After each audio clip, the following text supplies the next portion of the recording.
Hello, my name is Natalie White, and thank you today for attending the webinar on serving a valid Section 21 notice.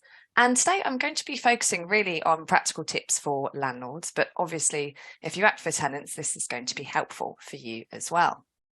So let's start with a quick introductory note, just to kind of get to grips with what I'm aiming to do today.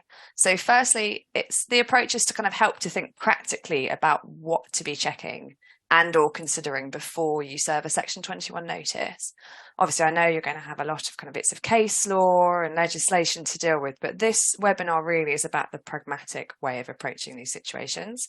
And with that, I'm going to provide some helpful tips and advice to avoid common pitfalls, which can invalidate a Section 21 notice. And then finally, what to look out for on the assured short hold tenancy agreement when serving a Section 21 notice.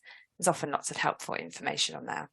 I've just also added a small disclaimer there for you, because I appreciate as practitioners, a lot of you won't just be dealing with, tenancy agreements in the last 5 or 6 years. There's also tenancy agreements from a long time before that. But obviously for shortness of time, I've focused today's talk primarily on ASTs in England, as at the 1st of June, where the Deregulation Act 2015 and Tenant Fees Act 2019 apply. So kind of last 3-4 years-ish. Okay.